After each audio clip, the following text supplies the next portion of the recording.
Topic is explanation of Newton third law of motion. Newton third law of motion को हमने explain करना है, ठीक है, उसको प्रूव करना है। कंसीडर नेचुरल सिस्टम, यही बात बेटा, इसमें भी एक आइसोलेटेड सिस्टम लिया हमने जिसमें दो बॉडीज हैं हमारे पास A and B, moving along the same straight line. वो सेम स्ट्रेट लाइन के अलोंग वो क्या कर रही हैं, मूव कर रही हैं। उनको कोलाइड करा गया है, they interact mutually, interact and react upon each other. Due to this their velocity will change and their linear momentum will also change. जब वो आपस में टकराती हैं तो उनका मोमेंटम चेंज होता है क्योंकि वेलोसिटी चेंज होती है। अब हमने मान के चला डेल्टा P1 क्या, change in linear momentum of A, delta P2 क्या, change in linear momentum of B. Applying law of conservation of linear momentum, ठीक है, उसको लॉ को अप्लाई करते हैं तो net change in linear momentum of the system is zero. Net change कितना होना चाहिए, जीरो होना चाहिए। इसका मतलब चेंज मोमेंटम में जो चेंज हुआ था ए के लिए तो बी के लिए, दोनों का टोटल कितना होना चाहिए, जीरो होना चाहिए। क्यों टोटल चेंज मोमेंटम में जीरो होगा ना, क्योंकि इनिशियल और फाइनल मोमेंटम बराबर होते हैं। तो law of conservation of linear momentum की तो यही तो स्टेटमेंट थी। तो टोटल चेंज इन मोमेंटम कितना था, ए का चेंज मोमेंटम डेल्टा P1 और बी का डेल्टा P2 है। तो दोनों का सम जीरो किया हमने, delta P1 is equal to minus delta P2 हुआ। दोनों को हम डेल्टा T से डिवाइड कर दिया हमने, ठीक है। डेल्टा T से डिवाइड करने के बाद ये क्या, रेट ऑफ चेंज ऑफ है linear momentum of body A, rate of change of linear momentum body B, ठीक है। फॉर वेरी स्मॉल, अगर delta T very very small है, delta T tends to zero, तो ये क्या हो जाएगा, तो ये एग्जैक्ट डिफरेंशियल बन जाएगा। इसको हम dP1/dt करेंगे, यानी कि at any instant of time ये fractional change in linear momentum, यानी कि small change in linear momentum. अगर ये small change very very small हो जाए, यानी कि डेल्टा T किसके बराबर हो जाए, delta T tends to zero, यानी कि डेल्टा T है time interval very very small हो जाए, तो हम एक पर्टिकुलर इंस्टेंट ऑफ टाइम की बात करेंगे। dP1/dt is equal to minus dP2/dt। ये dP1/dt क्या है, rate of change of linear momentum of A, ये क्या है, rate of change of linear momentum of B. इसका मतलब क्या हुआ, force on A due to B, और ये force on B due to A. Clear है, कोई डाउट इसमें? ये क्या हो जाएगा, force on A due to B is equal to minus force on B due to A, F A B is equal to minus F B A. This is the Newton third law of a motion. Thank you. Practical application of the principle of conservation of linear momentum. जो practical application है जहाँ पे हमें conservation of linear momentum को apply करते हैं। First है recoiling of a gun. When a bullet is fired from a gun, the gun recoil moves in a direction opposite to the direction of motion of the bullet. जब हम gun को fire करते हैं, ठीक है, तो bullet forward direction में जाती है और गन बैकवर्ड डायरेक्शन में मूव करती है, तो उसको बोलते हैं रिकॉलिंग ऑफ ए गन, ठीक है। Let m1 mass of the bullet, m2 क्या mass of the gun, v1 dash क्या है velocity of the bullet after firing, v2 क्या है velocity of the gun after firing, that is recoil velocity of the gun. v2 dash क्या मान लिया हमने, v2 dash क्या है recoil velocity of the gun.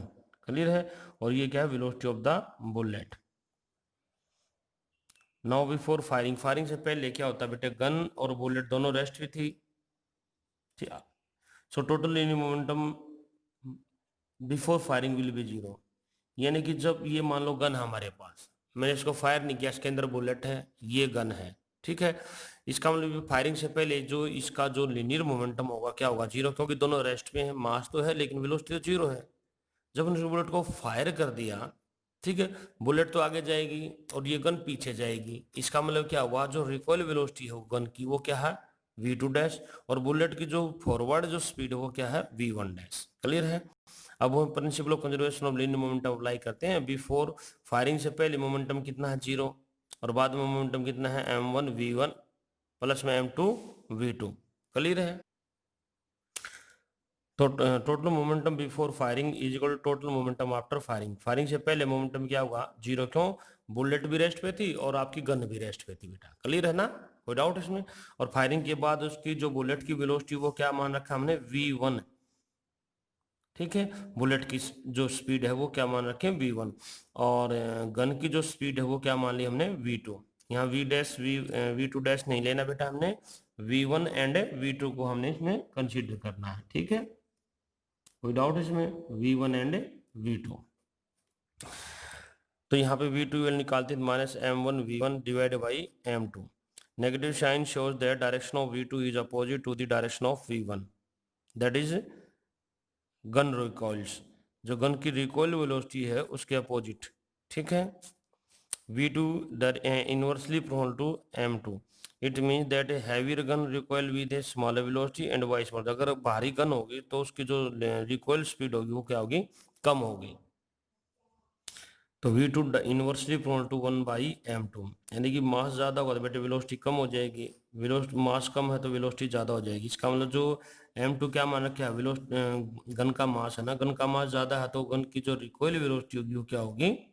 कम हो जाएगी। ठीक है। While firing, the gun must be held tightly to the shoulder. This would save hurting the shoulder. When the gun is held tightly, the body of the body of the shooter and the gun behaves as one body. Total mass becomes large, and therefore recoil velocity of the body and the gun becomes too small.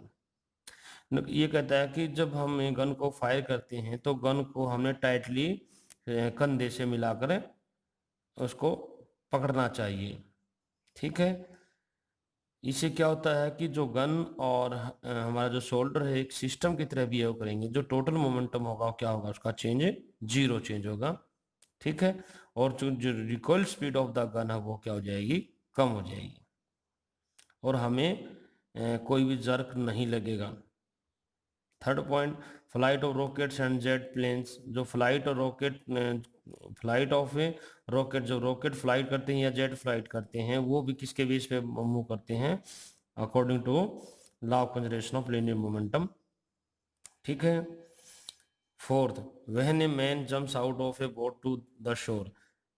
किनारे पर जब यानी कि जब पानी के अंदर है और किनारे पर जब कोई भी पर्सन बोट से बाहर कूदता है तो बोट पीछे की तरफ मूव कर जाती है। ऐसा क्यों होता है? वो भी law of conservation linear momentum के बेसिस पे, क्योंकि जैसे ही पर्सन पानी से बाहर कूदता है बोट के अंदर से तो बोट के ऊपर एक फोर्स लगाता है फॉरवर्ड डायरेक्शन बैकवर्ड डायरेक्शन में, और वो जो बोट है उसके ऊपर फोर्स लगाती है इन फॉरवर्ड डायरेक्शन में। ठीक है, जैसे वो कूदता है ना तो उसका जो मोमेंटम फॉरवर्ड डायरेक्शन में होता है पर्सन का, और जो बोट का जो मोमेंटम है बैकवर्ड डायरेक्शन में होगा according to law of conservation of linear momentum. ठीक है, इसके बाद है एक्सप्लोजन ऑफ ए बम। जब किसी बम का एक्सप्लोजन होता है उस केस में when a bomb falls vertical downward. ठीक है, जब हम बम को एक्सप्लोड करते हैं इन वर्टिकली डाउनवर्ड डायरेक्शन में, इट्स हॉरिजॉन्टल वेलोसिटी जीरो, उसकी हॉरिजॉन्टल वेलोसिटी जीरो होती है, और हॉरिजॉन्टल मोमेंटम भी उसका क्या होता है? जीरो होता है। When a bomb explodes into PCs.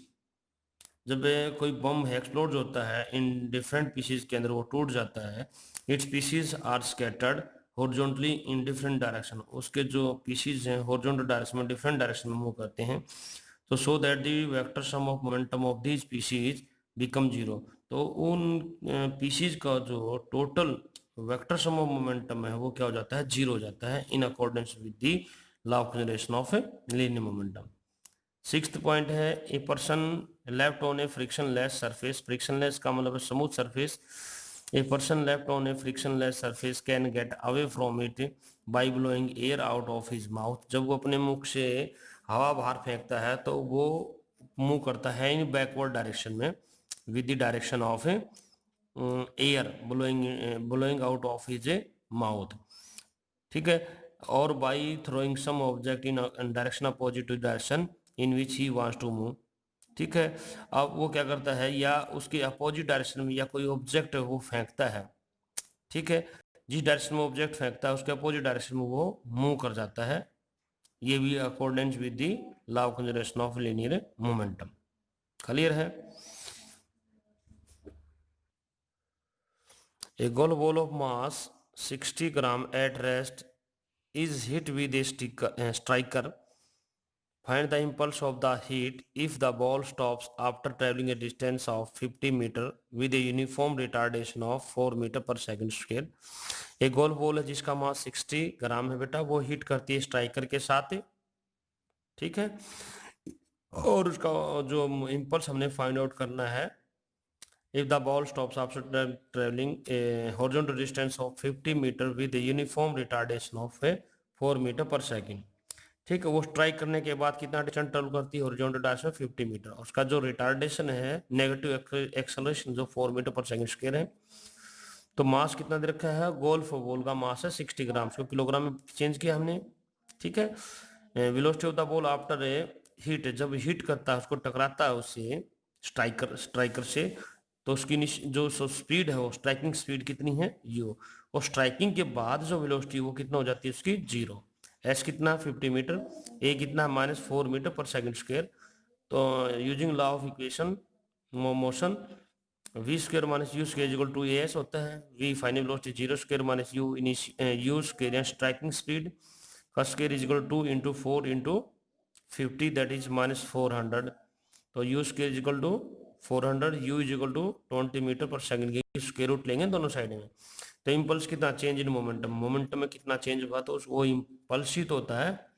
तो m इंटू फाइनल वेलोसिटी माने इनिशियल वेलोसिटी, तो m कितना 0.06 into 0 -20 that is -1.2 Newton second. ठीक है, तो ये इम्पल्स आपका आता है। नेक्स्ट क्वेश्चन है, a batsman hits back A ball, एक बैट्समैन है वो एक बॉल को क्या करता है, हिट करता है बैकवर्ड डायरेक्शन में in straight direction of bowler without changing speed. जैसे ही वो उसकी जो स्पीड है बॉल की वो चेंज नहीं करता है, ठीक है, सेम स्पीड के साथ वो उस बॉल को वो बैकवर्ड डायरेक्शन में हिट करता है। The mass of the ball is 0.15 kilogram, determine the impulse imparted to the ball, हमने इम्पल्स निकालना है। ठीक है, ये जैसे बॉलर है ये किसी बॉल को हिट करता है, जिस स्पीड से बॉल आती है इसकी तरफ, ये इसको स्ट्राइक करता है, मान लो ये वी वेलोसिटी के साथ आती है, तो ये स्ट्राइक करने के बाद है वी वेलोसिटी के साथ पीछे जाती है। ठीक है, तो यू कितना है, इनिशियल वेलोसिटी कितनी है 12 मीटर पर सेकंड, फाइनल कितनी है v -12 metre per second, m is equal to 0.15 kilogram.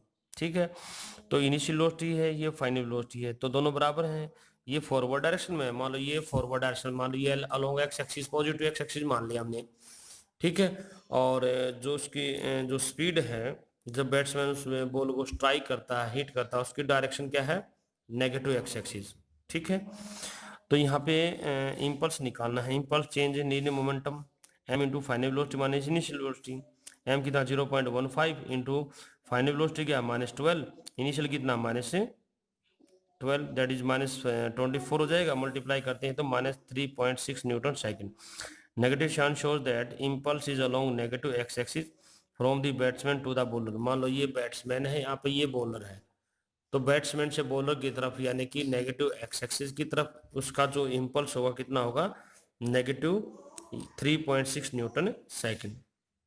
ठीक है, तो आपने बेटे न्यूमेरिकल भी सॉल्व कर लेने हैं, कोई डाउट है तो फिर आप उसको पूछ सकते हैं। Thank you.